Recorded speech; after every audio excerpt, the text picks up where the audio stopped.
حمد و تعریف و توصیف اللہ جل مجدہ الکریم کی ذات بابرکات کے لیے، جو خالق کائنات بھی ہے اور مالک شاشہات بھی۔ اللہ جل وعلا کی حمد و ثنا کے بعد رسول رحمت، شفیع معظم، نبی محتشم، حضور ختم المرتبت صلی اللہ علیہ وآلہ وسلم کے حضور ناز میں اپنی عقیدتوں، ارادتوں اور محبتوں کا خراج پیش کرنے کے بعد واجب الاحترام ذوی الاحتشام معزز و مکرم سامعین حاضرین، السلام علیکم ورحمۃ اللہ وبرکاتہ۔ آج ماہ صیام رمضان المبارک کا دوسرا جمعۃ المبارک ہے اور میرے سامنے سورہ الانفطار ہے۔ یہ قرآن مجید کی وہ سورت ہے کہ جس میں نقشہ بیان کیا گیا ہے قیامت کا۔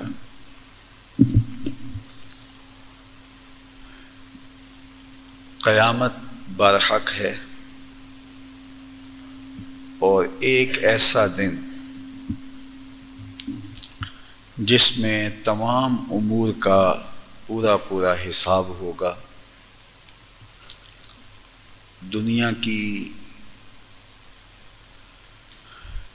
جتنی بھی طاقتیں ہیں، قوتیں ہیں، جن پر کسی کا بس نہیں چلتا، طاقتور لوگ ہیں،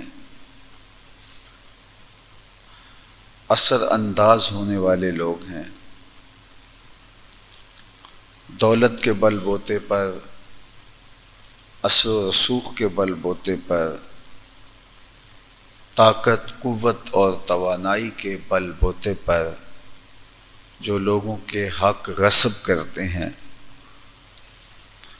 اور دنیا پر ان مظلوموں کو، ان مجبوروں کو کوئی حق دینے کے لیے تیار نہیں ہے، ظالم جابر لوگ ان پر اثر انداز ہو جاتے ہیں، تو ایک عدالت ایسی ہونی چاہیے جس میں پورا انصاف ہو، کوئی سفارش، کوئی اثر و رسوخ، کوئی رشوت کام نہ آئے، اور وہ یوم قیامت ہے۔ یوم قیامت مقدارہ 50,000 سنہ، 50,000 سال کے برابر ایک دن ہوگا۔ زمین تانبے کی ہوگی، سورج کا رخ اب الٹا ہے پھر سیدھا ہوگا، اب سورج بہت دور ہے، پھر ایک میل کے برابر آ جائے گا۔ راوی کہتا ہے مجھے شک ہے کہ وہ میل سے مراد یہ جو سرمے والی سلائی ہے وہ ہے، یا جو میل مقدار میں ہوتا ہے، ایک میل جو تقریباً 1.5 کلومیٹر کے قریب ہوتا ہے، تو سورج اتنا قریب آ جائے گا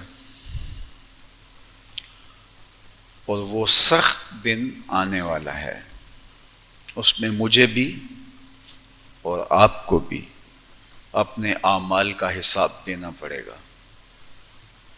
اس لیے میں آپ کی نظروں میں اگر اچھا بھی ہوں اور آپ میری نظروں میں بھلے دکھائی دے رہے ہیں، لیکن ہمارے جو حقیقی اعمال ہیں وہ ہمارے رب کی نگاہ میں ہیں، کرامن کاتبین ہمارے اعمال کو لکھ رہے ہیں۔ ہمارا رب ہمارے اعمال سے ہی نہیں، ہماری نیتوں سے بھی واقف ہے۔ ہمارے قول کے پیچھے، ہمارے عمل کے پیچھے نیت کون سی کار فرما تھی، وہ اس سے آگاہ ہے، اور قیامت کے دن عملوں کا وزن کرتے ہوئے نیتیں ساتھ جڑی ہوں گی۔ اگر نیت اچھی نہیں ہے تو راہ خدا میں جان دینے جیسا عمل بھی قابل قبول نہیں ہے۔ نیت اچھی نہیں ہے تو ممبر و محراب کی ڈیوٹی بھی، ذمہ داری بھی قابل قبول نہیں ہے۔ نیت اچھی نہیں ہے تو خون پسینے کی کمائی سے لوگوں کی مدد، نصرت اور اعانت کرنا، اس طرح کا عمل بھی قابل قبول نہیں ہے۔ یہ بہترین اعمال ہیں جن کا حدیث میں ذکر آیا۔ ان تینوں اعمال کے بارے میں قیامت کے دن نیتوں کے فرق کی وجہ سے ان اعمال کو بری نیتوں سے نفس کی پذیرائی کے لیے، لوگوں میں محبوب ہونے کے لیے، نمائش اور ریاکاری کے لیے یہ تین اعمال کرنے والے دھر لیے جائیں گے اور ان کو جہنم میں پھینک دیا جائے گا۔ تو وہاں عملوں کا وزن ہوگا، لیکن اس کے ساتھ نیت جڑی ہوئی ہوگی، تو پھر وزن اس حساب سے ہوگا۔ تو وہ ایک سخت دن آنے والا ہے جس پر مسلمان کا مکمل یقین ہونا چاہیے۔ مکمل یقین ہمارے اعمال کی صحت کا ضامن ہے، مکمل یقین ہمیں منظم رکھتا ہے، ہمیں کسی سے ظلم زیادتی سے روکتا ہے، تنہائیوں کو بھی پاک رکھنے کا ذریعہ بنتا ہے۔ یہ یقین کہ ہم نے ایک دن اللہ کے سامنے پیش ہونا ہے اور ایک ایک عمل کی وہاں جواب دہی ہوگی۔ یہ بات ذہن میں رکھیے گا کہ ہمارے بنیادی عقیدے تین ہیں: عقیدہ توحید، عقیدہ رسالت اور عقیدہ آخرت۔ تو آخرت کے عقیدے میں قبر کے سوال و جواب بھی ہیں، حشر کا دن بھی ہے، اور جنت اور دوزخ میں دخول بھی ہے۔ تو یہ سب کچھ امر واقعی ہے۔ یہاں سورہ الانفطار کے اندر قیامت کے وقوع پذیر ہونے کے حالات ہیں۔ کچھ حالات ہیں جب قیامت قائم ہوگی جو یہاں بیان ہوئے، سورہ تکویر میں بھی اور سورہ انفطار میں بھی، اور فرمایا گیا کہ جس نے قیامت کا نقشہ دیکھنا ہو وہ دو صورتیں پڑھ لے۔ اور ایک قیامت کے بعد کے احوال ہیں۔ قرآن مجید میں بھی واضح ان احوال کو بیان کیا گیا، فرمایا کہ اس نے لوگ نشے میں لگ رہے ہوں گے، حالانکہ وہ نشے میں نہیں ہوں گے، نشہ نہیں کیا ہوگا، لیکن فرمایا اس لیے کہ اللہ کا عذاب بہت شدید ہوگا۔ احادیث میں بھی آتا ہے، حضور نے ارشاد فرمایا لوگ قبروں سے برہنہ اٹھائے جائیں گے۔ ام المومنین سیدہ عائشہ رضی اللہ تعالی عنہا کا وجود کانپنے لگا، کہا حضور کیا ہمیں ایک دوسرے سے حیا نہیں آئے گی؟ فرمایا عائشہ معاملہ اس سے بھی اوپر ہے، کسی کو ہوش ہوگی تو حیا آئے گی، ہوش اڑے ہوں گے، بڑا سخت دن ہے۔ اور ایک قیامت سے پہلے کا منظر ہے، یعنی قیامت کے وقت کی صورتحال، قیامت کے بعد یوم حشر کا نقشہ، اور قیامت سے قبل کے حالات۔ اس کو علامات قیامت صغریٰ کہا جاتا ہے جو قبل کے حالات ہیں، اور جو عند القیامت ہے انہیں علامات قیامت الکبریٰ کہا جاتا ہے۔ تو اللہ کے محبوب علیہ السلام نے کوئی چیز ہم سے مخفی نہیں رکھی، قیامت سے قبل کے حالات بھی بیان فرمائے، اور قیامت جب قائم ہوگی تو اس کے حالات بھی احادیث طیبہ میں، قرآن مجید میں موجود ہیں، اور قیامت کے قائم ہو جانے کے بعد یوم حشر کے حالات، اور پھر اس کے بعد جنت اور دوزخ کے اندر جنتیوں اور دوزخیوں کے حالات، باقاعدہ احادیث میں باب موجود ہیں۔ اب اس گفتگو میں ان سب چیزوں کا احاطہ تو ممکن نہیں ہے، لیکن چند ایک چیزیں میں آپ کے سامنے رکھوں گا سب سے پہلے قیامت سے قبل کے حالات جو احادیث میں بیان کیے گئے، آقا کریم نے ارشاد فرمایا کہ لا تقوم الساعۃ حتی یقبض العلم، قیامت قائم نہیں ہوگی یہاں تک کہ علم قبض کر لیا جائے گا، علم اٹھا لیا جائے گا۔ یہ سوال ہوا کہ کیا اولا علم سینوں سے اٹھا لیا جائے گا کہ لوگ سینوں میں علم رکھے ہوئے ہوں گے، جب اٹھیں گے تو سینوں سے علم اٹھا لیا جائے گا، سینے خالی ہوں گے؟ کہا نہیں، علم اٹھا لیا جائے گا اس کا مطلب ہے علماء اٹھا لیے جائیں گے، علماء کے انتقال پے در پے ہوں گے، اور آنے والا دور علم کا نہیں جہالت کا ہوتا چلا جائے گا۔ اگر آپ دیکھیں تو آج کوئی آپ کو غزالی نہیں ملتا، کوئی رازی نہیں ملتا، آپ کو کوئی رومی جیسا شخص نہیں ملتا، آپ کو کوئی فضل حق خیر آبادی نہیں ملتا، آج آپ ڈھونڈنے نکلے تو کوئی سیوطی جیسا شخص نہیں ملتا، تو زوال پذیر ہو رہے۔ آج سے 50 سال 30 سال 40 سال پہلے چلے جائیں، جو کم از کم میری عمر کے، تو کتنے بڑے بڑے علماء تھے، اور اگر 100 سال پیچھے چلے جائیں تو آپ کو اور بڑے بڑے نام دکھائی دیں گے، اولیاء میں بھی علماء میں بھی، اور پیچھے چلے جائیں اور پیچھے چلے جائیں، اور آج ہیں، آج بھی، لیکن زیادہ میرے جیسے لوگ ہیں۔ اور پھر آگے جو وقت آنے والا ہے وہ کس طرح کا ہوگا؟ تو آقا کریم نے فرمایا ایک تو علم اٹھا لیا جائے گا، اتنی دیر تک قیامت قائم نہیں ہوگی، اور دوسرا فرمایا وَتَقْصُرَ الزَّلَازِلُ، کثرت کے ساتھ زلزلے ہوں گے، یہ قیامت سے قبل کے حالات ہیں۔ وَيَتَقَارَبَ الزَّمَانُ، اور وقت سمٹ جائے گا، وقت سے برکت اٹھا لی جائے گی۔ سال گزرتے وقت لگتا تھا، آج سال ایسے گزر رہا ہے جس طرح ایک مہینہ گزرتا ہے، اور اس کی تفسیر بھی ایک دوسری حدیث میں آقا کریم نے ارشاد فرمائی لا تقوم الساعۃ حتی یتقارب الزمان، قیامت قائم نہیں ہوگی یہاں تک کہ زمانے وقت سکڑ جائیں گے، فتکون السنۃ کالشہر، سال مہینوں کی طرح ہو جائیں گے، والشہر کالجمعہ، اور مہینہ ایک ہفتے کی طرح ہو جائے گا، اور پھر ارشاد فرمایا وتکون الجمعۃ کالیوم، اور ہفتہ ایک دن کی طرح ہو جائے گا، وتکون الیوم کالساعہ، اور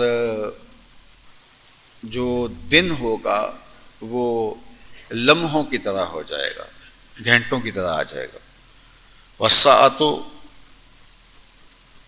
کالدرمۃ بالنار، اور وقت لمحے ایسے ہو جائیں گے جس طرح کسی نے آگ لگائی تو آگ لگا کے آگ کا جو وہ شعلہ ابھرتا ہے اور پھر بجھ جاتا ہے، تو کہا اس طرح وقت گزر جائے گا۔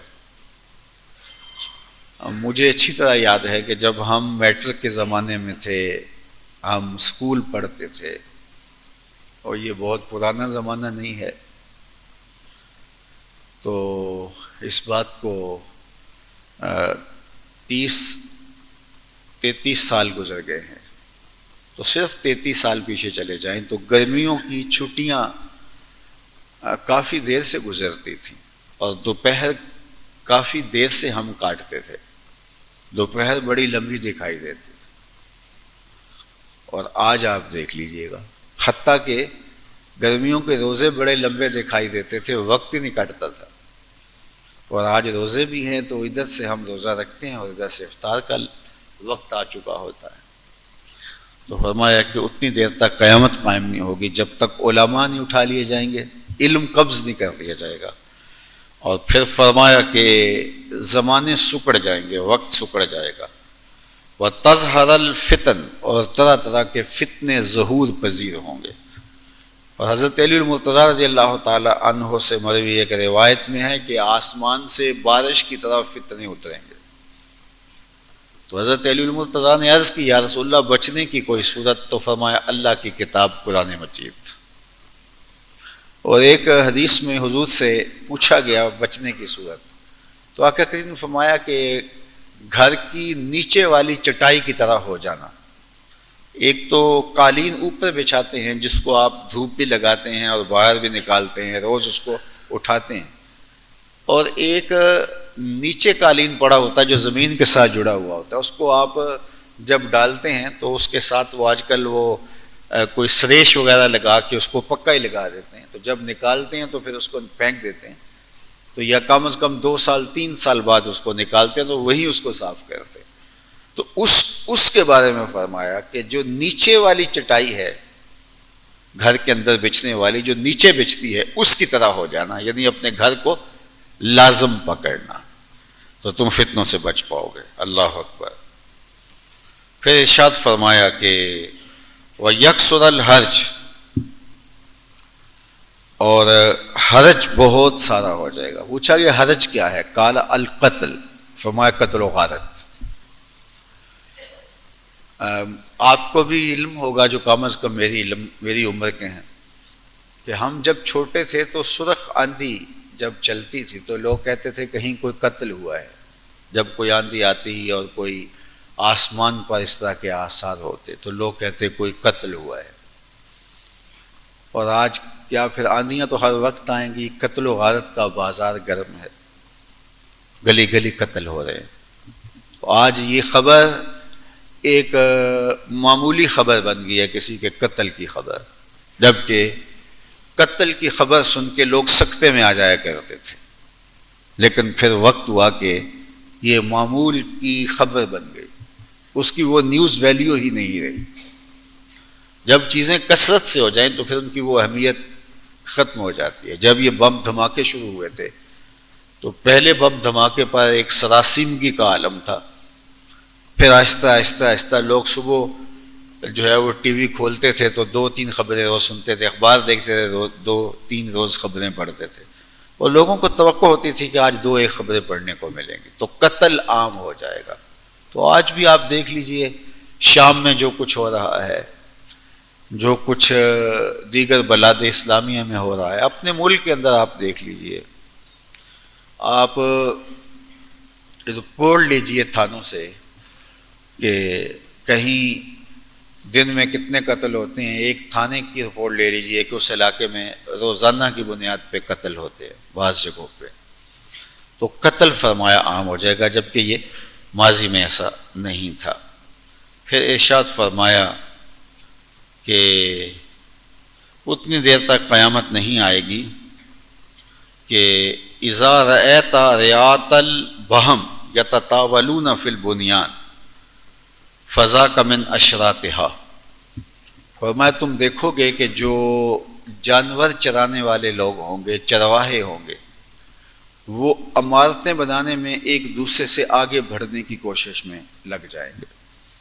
بلکہ حدیث جبریل جو ہے اس میں حضور علیہ السلام کے پاس جبریل آتے ہیں اور حضور سے مختلف سوال پوچھتے ہیں، تو ایک سوال قیامت کے بارے میں پوچھتے ہیں تو آقا کریم اس کا جواب نہیں دیتے، چونکہ یہ تو اللہ کے علم میں ہے، اور دوسرا اس کا حکم نہیں ہے اس کا وقت متعین بتانا۔ تو پھر وہ جبریل دوسرا سوال کرتے ہیں، اچھا پھر اس کی علامتیں، اس کی اشراط بتا دیجئے۔ تو حضور اس کی اشراط بتاتے ہیں، ان میں سے فرماتے ہیں کہ ان تری الحفاۃ العراۃ یتطاولون فی البنیان، کہ ننگے پاؤں والے جن کو پہننے کے لیے جوتے بھی میسر نہیں تھے، اور بکریاں اور بھیڑیں چرانے والے، اونٹ چرانے والے، تو دیکھے گا کہ ایک دوسرے سے بڑھ کر اونچی اونچی عمارتیں کرنے لگیں گے۔ اور آج آپ دیکھ سکتے ہیں کہ عرب میں تو یہ فیشن بن گیا ہے کہ ایک نے 50 منزلہ عمارت بنائی تو دوسرا کہتا میں 60 منزلہ بناؤں گا، اور ہمارے ہاں بھی یہ رواج ہے۔ تو کھانے کو میسر نہیں ہوتا تھا جن کے لیے پاؤں میں جوتے تک نہیں ہوتے تھے، وہ عمارتیں بنانے میں ایک دوسرے سے آگے بڑھیں گے۔ یہ نشانی ہے قیامت کی جو اللہ کے رسول نے ارشاد فرمائی۔ ایک نشانی یہ بھی ارشاد فرمائی کہ فائزہ دیت الامانہ، جب امانت ضائع کی جانے لگے گی تو فانتظر الساعہ، تو قیامت کا انتظار کرنا۔ تو صحابہ نے عرض کی کیفا اضاعتھا، حضور امانت کو ضائع کرنا کیا ہے، اس کا مفہوم کیا ہے؟ تو آقا کریم نے ارشاد فرمایا اذا وسد الامر الی غیر اہلہ فانتظر الساعہ، جب نااہل کے ہاتھ میں اہم امور سونپ دیے جائیں تو پھر قیامت کا انتظار کرنا۔ تو ممبر و محراب کی ڈیوٹیوں سے لے کر کے اقتدار کے ایوانوں تک، گھروں کی ذمہ داریوں سے لے کر کے اہم ترین ذمہ داریوں پر جب نااہل بیٹھ جائیں گے تو یہ علامات قیامت ہے۔ ایک اور حدیث ہے جس کو حضرت ابو ہریرہ رضی اللہ تعالی عنہ نے روایت کیا، اور امام ترمذی اس کو اپنی سند کے ساتھ روایت کرتے ہیں کہ آقا کریم نے ارشاد فرمایا اذا اتخذ الفیء دولا، جب مال غنیمت کو ذاتی دولت سمجھا جانے لگے گا، والامانۃ مغنما، اور امانت کو غنیمت سمجھیں گے کہ یہ مال غنیمت ہے، اس کو ہم ہڑپ کر جائیں، والزکوٰۃ مغرما، اور زکوٰۃ کو ٹیکس سمجھیں گے، خوش دلی کے ساتھ زکوٰۃ ادا نہیں کی جائے گی، بے دلی کے ساتھ اب یہ دینی ہے تو چلو دے دیں، حالانکہ زکوٰۃ مال کو پاک کرتی ہے۔ اور میں سمجھتا ہوں کہ لوگ خوش دلی سے پوری زکوٰۃ ادا کر دیں تو معاشرے کے اندر غربت ختم ہو سکتی ہے۔ جس طرح نماز فرض ہے اور وقت پر ہمیں پڑھنی چاہیے، اور اس کے لیے پاک جگہ ڈھونڈ کر کے وہاں پڑھنی چاہیے، اسی طرح زکوٰۃ بھی فرض ہے، وہ وقت پہ ادا کرنی چاہیے، اور اس کا جو مصرف ہے اس مصرف تک ہمیں پہنچ کر زکوٰۃ ادا کرنی چاہیے۔ لیکن بہت سارے لوگ ہیں کہ جو زکوٰۃ ادا ہی نہیں کرتے۔ اللہ اکبر۔ وَتَعُلِّمَ لِغَيْرِ الدِّينِ، اور لوگ جب تعلیم حاصل کریں گے تو ان کا مقصد اعانت دین نہیں ہوگا، شہرت طلبی، مال و زر کمانا، دولت، پیسے، عزت، شہرت، اس کے لیے سیکھا جائے گا، پڑھا جائے گا۔ اور آج بدقسمتی سے معلمین بھی طلباء کو یہ بتا رہے ہوتے ہیں کہ یہ پڑھو گے تو آپ کو یہ فائدہ ہوگا۔ عصری علوم میں تو یہ کوئی عیب ہی نہیں رہا کہ تعلیم کے مقصد کو بتایا جائے، بلکہ وہاں موٹیویشنل اسپیکر بھی یہ بتا رہے ہوتے ہیں، استاد بھی یہ بتا رہے ہوتے ہیں کہ اس چیز کا سکوپ زیادہ ہے اور اس سے آپ کو اتنے پیسے کمانے کو ملیں گے۔ علم حصول زر کا ذریعہ بن گیا تو یہ ایک تجارت بن گئی، اور اس کا علم دین بھی یہی کہ علم دین سے آپ کو یہ فائدہ ہوگا، یہ فائدہ ہوگا، حالانکہ اس سے اعلاء کلمۃ الحق مقصود ہونا چاہیے۔ وَأَطَاعَ الرَّجُلُ امْرَأَتَهُ وَأَقَّ أُمَّهُ، اور ایک نشانی یہ بھی بیان فرمائی کہ بندہ بیوی کی بات مانے گا لیکن ماں کی بات کو ٹال دے گا۔ ایک بات ماں کہے گی تو اس کو ٹال مٹول کرتا رہے گا، بیوی کہے گی تو فوراً تعمیل ہوگی۔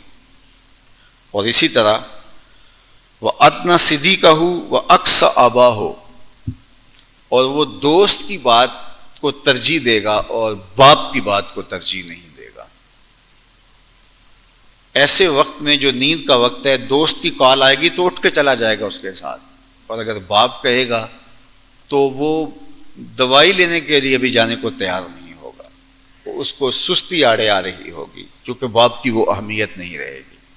یہ قرب قیامت کی علامات میں سے ایک علامت بیان فرمائی گئی۔ اور پھر ارشاد فرمایا کہ وَظَهَرَتِ الْأَصْوَاتُ فِي الْمَسَاجِدِ، مسجدوں کے اندر لوگ اونچی اونچی آواز سے بولیں گے، آوازیں بلند ہوں گی، حالانکہ مسجد اللہ کا پاکیزہ گھر ہے، یہاں بات کرتے ڈرنا چاہیے۔ دنیا کی باتیں تو اعمال برباد کر دیتی ہیں۔ اعلی حضرت عظیم البرکت امام اہل محبت علیہ رحمہ فرمانے لگے کہ مسجد میں اتنے زور سے قدم رکھنا کہ دھمک پیدا ہو، یہ بھی جائز نہیں ہے۔ یعنی مسجد میں اتنے زور سے چلنا کہ دھمک پیدا ہو، آواز پیدا ہو، تو یہ بھی مسجد کے آداب کے منافی ہے۔ بلا ضرورت شرعی مسجد کی چھت پہ چڑھنے سے منع کیا گیا ہے۔ رش ہو گیا ہے، اوپر جانا پڑا ہے، تعمیر ضرورت کے لیے اوپر گئے ہیں، صفائی کے لیے صفائی والے اوپر گئے ہیں، تو وہ ایک امر آخر ہے، لیکن بغیر ضرورت شرعی کے اور احتیاج ضروری کے مسجد کی چھت پہ جانا بھی درست نہیں ہے، جس طرح کعبۃ اللہ کی چھت پہ بغیر ضرورت کے جانا درست نہیں ہے۔ لیکن فرمایا کہ قرب قیامت میں مسجدوں میں شور و غل ہوگا اور لوگ باتیں کریں گے۔ اب تو معتکفین کو ضابطے دینے پڑتے ہیں کہ آپ 10 دن کے لیے آئے ہیں تو تھوڑی سی آوازیں پست رکھیں اور تھوڑا سے اپنے معمول کو سیٹ رکھیں، اور ہم نے دیکھا ہے کہ مسجدوں میں معتکفین باتیں کرنے سے نہیں رک رہے ہوتے اور باز نہیں آ رہے ہوتے۔ وَسَادَ الْقَبِيلَةُ فَاسِقُهُمْ، اور قبیلے کا سردار فاسق ہوگا۔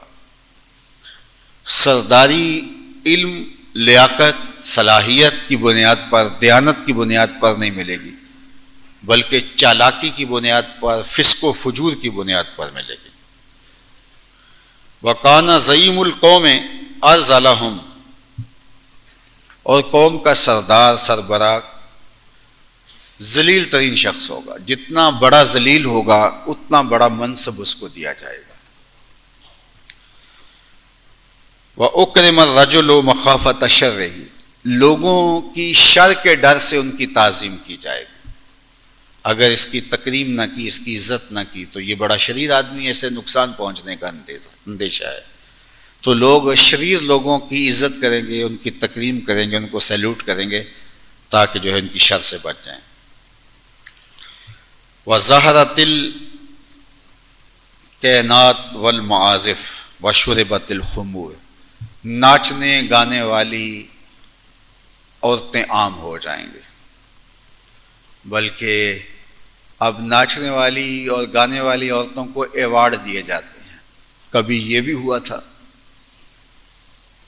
اور انہیں قوم کا اثاثہ قرار دیا جا رہا ہوتا ہے، یہ سرمایہ قوم ہے۔ اللہ اکبر۔ اور یہ کوئی اچنبے کی بات بھی نہیں ہوتی کہ کوئی اس پہ حیرت کا جھٹکا کسی کو لگے کہ یہ کیا، کیونکہ یہ روز تماشے ہو رہے ہوتے ہیں۔ اب سال کے بعد جب ہماری حکومتیں اعزازات سے نوازتی ہیں تو وہ ناچنے والوں کو، گانے والوں کو، اور کیا کیا کس کس طرز کے لوگوں کو بلا کر کے اعزازات سے نواز رہے ہوتے ہیں۔ کوئی بھی حکومت ہو، سب یہی کرتے ہیں۔ کس نے دیانتداری کے ساتھ کام کیا، کس نے جو ہے وہ اچھائی کو فروغ دیا، کس نے خیر کی قدروں کو فروغ دیا، یہ تو ہماری ترجیحات میں شامل نہیں رہا، اور یقیناً یہ قیامت کی نشانی۔ وَشُرِبَتِ الْخُمُورُ، اور شرابیں عام پی جائیں گی قیامت کے قریب، اور ظاہر ہے کہ آج کے دور میں یہ کسی سے مخفی نہیں ہے۔ وَلَعَنَ آخِرُ هَٰذِهِ الْأُمَّةِ أَوَّلَهَا، اور ایسا وقت آ جائے گا کہ جو بعد میں آنے والے لوگ ہیں وہ امت کے مشاہیر کو، پرانوں کو لعنت کریں گے۔ اور آج سوشل میڈیا کے اوپر نئے نئے جو مفکر آ کے بیٹھے ہیں وہ مسلمہ بزرگوں کی پگڑیاں نوچ رہے ہیں۔ یہ سب کسی سے مخفی نہیں رہا کہ یہ جو ہے سب کچھ پورا ہو رہا ہے۔ فَلْيَرْتَقِبُوا عِنْدَ ذَلِكَ رِيحًا حَمْرَاءَ وَزَلْزَلَةً وَخَسْفًا وَمَسْخًا وَقَذْفًا، فرمایا جب تم یہ چیزیں پوری ہوتے دیکھ لو تو پھر تم انتظار کرو زلزلوں کا، زمین میں دنس جانے کا، شکلیں بدل جانے کا، اور آسمان سے پتھروں کے برسنے کا۔ وَآيَاتٍ تَتَتَابَعُ كَنِظَامٍ بَالٍ قُطِعَ سِلْكُهُ فَتَتَابَعَ، تو پھر جس طرح ایک پرانی تسبیح کی لڑی ٹوٹ جاتی ہے اور موتی پھر ایک گرتا ہے تو اس کے پیچھے پیچھے سارے گرنے شروع ہو جاتے ہیں، تو پھر اتنی تیزی کے ساتھ جو ہیں یہ ساری چیزیں آئیں گی اور قیامت قائم ہو جائے گی۔ اللہ اکبر۔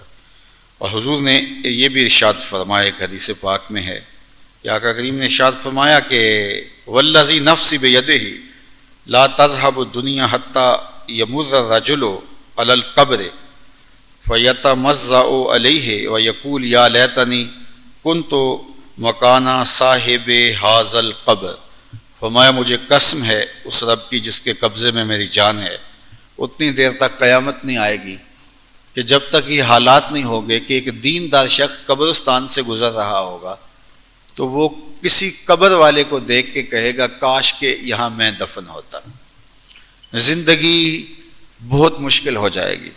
اور ایک روایت میں ہے کہ دین پر چلنا اتنا مشکل ہو جائے گا جس طرح ہاتھ میں جلتا ہوا انگارہ رکھنا مشکل ہے. اور فرمایا یصبح الرجل مومنا و یمسی کافرا، بندہ صبح کو مومن ہوگا شام کو کافر ہوگا، شام کو مومن ہوگا صبح کو کافر ہوگا. اور پھر ارشاد فرمایا یبیع دینہ بعرض من الدنیا، اور وہ دنیا کے ٹگوں کے عوض اپنا دین بیچ رہا ہوگا، اپنی آبرو فروخت کر رہا ہوگا. تو یہ ہے قبل قیامت کے جو آیات صغریٰ ہیں. اور آیات کبریٰ جو ہیں ان میں حضرت امام مہدی کا ظہور ہے، دجال کا ظہور ہے، دابۃ الارض کا نکلنا ہے، اور 40 دن تک دھواں پھیل جانا ہے. اور اسی طرح 3 فسخ ہوں گے. ایک بندہ مغرب میں زمین میں جاتا جاتا دنس جائے گا، ایک مشرق میں اور ایک جزیرۃ العرب میں. اور حضرت عیسیٰ علیہ السلام کا نزول ہوگا، اور اس کے بعد پھر قیامت آئے گی. اور قیامت کی ہولناکی اللہ نے قرآن مجید میں ارشاد فرمایا کہ اتنی ایسی چنگاڑ ہوگی کہ دودھ پیتے بچے کے بال خوف قیامت سے سفید ہو جائیں گے. اللہ اکبر. اور یہاں سورہ التکویر میں اور سورہ الانفطار میں وہ منظر بیان کیا گیا اذا الشمس کورت، عین جب قیامت کے ورود کے لمحے ہیں ان کو بیان کیا گیا، جب دھوپ لپیٹ لی جائے گی. وَإِذَا النُّجُومُ انقَدَرَتْ، اور جب ستارے جھڑ جائیں گے. وَإِذَا الْجِبَالُ سُيِّرَتْ، اور پہاڑ چلائے جائیں گے، ریزہ ریزہ ہو جائیں گے جس طرح روئی کے اڑتے ہوئے گالے ہوتے ہیں. وَإِذَا الْعِشَارُ عُطِّلَتْ، اور 10 ماہ کی گابن اونٹنی بھاگتی پھر رہی ہوگی، اس کا کوئی پرسان حال نہیں ہوگا. وَإِذَا الْوُحُوشُ حُشِرَتْ، اور جب وحشی جانور جمع کر دیے جائیں گے اور ان کو یہ یاد بھی نہیں ہوگا کہ ہمارے اندر کوئی وحشت ہے. سانپ کو ڈسنا یاد نہیں ہوگا اور شیر کو چیرنا پھاڑنا یاد نہیں ہوگا. وَإِذَا الْبِحَارُ سُجِّرَتْ، اور جب سمندروں میں آگ لگ جائے گی. وَإِذَا النُّفُوسُ زُوِّجَتْ، اور جب جانوں کو جوڑ دیا جائے گا. وَإِذَا الْمَوْءُودَةُ سُئِلَتْ، اور جب قبروں میں گڑی ہوئی بچیوں کو زندہ کر کے پوچھا جائے گا بِأَيِّ ذَنبٍ قُتِلَتْ، تمہیں کس جرم میں قتل کیا گیا. وَإِذَا الصُّحُفُ نُشِرَتْ، اور جب صحیفے نامہ اعمال کھول لیے جائیں گے. وَإِذَا السَّمَاءُ كُشِطَتْ، جب آسمان کی کھال ادھیڑ دی جائے گی. وَإِذَا الْجَحِيمُ سُعِرَتْ، جب جہنم کو بھڑکا دیا جائے گا. وَإِذَا الْجَنَّةُ أُزْلِفَتْ، اور جب جنت بہت قریب لائی جائے گی. عَلِمَتْ نَفْسٌ مَّا أَحْضَرَتْ، پھر ہر جان کو پتہ چل جائے گا کہ اس نے کیا اعمال بجا لائے. اور سورہ الانفطار میں ارشاد فرمایا اذا السماء انفطرت، جب آسمان پھٹ جائے گا. وَإِذَا الْكَوَاكِبُ انتَثَرَتْ، اور جب ستارے جھڑ جائیں گے. وَإِذَا الْبِحَارُ فُجِّرَتْ، اور جب سمندر ابل کے بہنے لگیں گے. وَإِذَا الْقُبُورُ بُعْثِرَتْ، اور جب قبریں کوریت دی جائیں گی اور قبروں سے مردے اکھڑ کے باہر آ جائیں گے. عَلِمَتْ نَفْسٌ مَّا قَدَّمَتْ وَأَخَّرَتْ، اور ہر جان جائے گی، ہر جان جائے گی کہ اس نے آگے کیا بھیجا اور پیچھے کیا چھوڑا. ہر چیز تشت ازبام ہو جائے گی. یا ایھا الانسان ما غرک بربک الکریم. یہ ساری کہانی بیان کرنے کے بعد اللہ انسان سے مخاطب ہو کے کہتا ہے اے انسان اب بتا تجھے کریم رب سے کس نے غافل کیا ہے، کس نے مغرور کر دیا، کس نے دھوکے میں ڈال دیا. تو رب کی دہلیز چھوڑ کے بھاگ گیا. وہ شے تو بتا. یہ سب کچھ، یہ رونقیں، یہ تازگیاں، یہ فرحتیں، یہ زمین و آسمان سب اجڑ جائے گا، کچھ باقی نہیں رہے گا، صرف اللہ کا حکم باقی رہے گا. حضرت اسرافیل سور پھونکیں گے تو کوئی زی روح نہیں بچ سکے گا، نہ انسان، نہ کوئی پرندہ، نہ کوئی اشراط الارض سے۔ اللہ تعالیٰ پوچھے گا اسرافیل علیہ السلام سے، کوئی باقی تو نہیں رہ گیا؟ تو کہے گا مالک ایک تیری ذات باقی ہے اور ایک میری سانسیں چل رہی ہیں۔ تو اللہ فرمائے گا اب تو بھی آغوش موت میں اتر جا، تو وہ بھی آغوش موت میں اتر چلا جائے گا۔ پھر اللہ تعالیٰ فرمائے گا کہ یہ ملک کس کے لیے ہے؟ اب کون بولے گا؟ اللہ فرمائے گا این المتکبرون، تکبر کرنے والے کہاں ہیں؟ وہ تو اب زمین کے اوپر لیٹے ہوئے ہوں گے۔ پھر اللہ پوچھے گا این الملوک، بادشاہ کہاں ہیں؟ تو اب کوئی سر اٹھا سکے گا؟ پھر اللہ فرمائے گا انا المالک، میں بادشاہ ہوں، تخت و تاج، حکومت، سب کچھ میرا ہے۔ تو وہ وقت آنے والا ہے جب سینوں کے اندر دل کانپ رہے ہوں گے۔ فرمایا یا ایھا الانسان ما غرک بربک الکریم، انسان تجھے کریم رب سے کس نے مغرور کر دیا، دھوکے میں ڈال دیا؟ الذی خلقک فسواک فعدلک، جس نے تجھے پیدا کیا پھر تجھے ٹھیک بنایا اور پھر تجھے ہموار کیا۔ فی ای صورت ما شاء رکبک، جس طرح چاہا، جس شکل میں چاہا تجھے جوڑ دیا۔ کلا بل تکذبون بالدین، بلکہ تم آخرت کے انصاف کے دن کو جھٹلاتے ہو، عملاً تم انکار کرتے ہو، اس لیے تم زندگی اپنی مرضی سے گزار رہے ہو نا، تمہیں آخرت کا دن یاد نہیں ہے۔ وَإِنَّ عَلَيْكُمْ لَحَافِظِينَ، حالانکہ ہم نے تمہارے کندھوں پر جو ہے وہ محافظ فرشتے بٹھائے ہوئے، کرامن کاتبین، عزت والے لکھنے والے فرشتے، تمہارے ایک ایک عمل کو لکھ رہے ہیں۔ یعلمون ما تفعلون، جو تم کرتے ہو وہ جانتے ہیں۔ ان الابرار لفی نعیم، بے شک نیکوکار جنت کی نعمتیں پائیں گے۔ وان الفجار لفی جہیم، فی جہیم، اور بدکار جہنم کی آگ میں جلیں گے۔ یصلونھا یوم الدین، انصاف کے دن وہ اس میں جائیں گے۔ وما ہم عنہا بغائبین، لیکن وہ جیل کے دروازے توڑ کے بھاگ بھی نہیں سکیں گے۔ اللہ اکبر، وہ جہنم سے غائب بھی نہیں ہو سکیں گے۔ وما ادراک ما یوم الدین، اور پھر کہا ہے مخاطب تو جانتا ہے وہ جزا کا دن کیا ہے؟ ثم ما ادراک ما یوم الدین، ہاں تو جانتا ہے وہ جزا کا دن کیا ہے؟ یوم لا تملک نفس لنفس شیئا والامر یومئذ للہ، جس دن کوئی جان کسی دوسری جان کی مالک نہیں ہوگی، کسی چیز کا کسی کو اختیار نہیں ہوگا، اور سارا معاملہ اللہ کے ہی دستے قدرت میں ہوگا۔ تو وہ سخت دن ہے جہاں ایک ایک عمل کا مجھے اور آپ کو حساب دینے کے لیے حاضر ہونا ہے۔ ثم لتسألن یومئذ عن النعیم، اللہ اس دن ایک ایک نعمت کے بارے میں سوال کرے گا۔ آج تو ہم موج کی زندگی گزار رہے ہیں، لیکن ایک ایک عمل کا حساب ایک دن ہمیں ضرور دینا ہوگا۔ تو سورہ الانفطار ہمیں بتاتی ہے کہ ہم اپنی آخرت کی تیاری کر لیں۔ اللہ مجھے آپ کو اپنی خاص عنایتوں کا حصہ عطا کر دے۔ وآخر دعوانا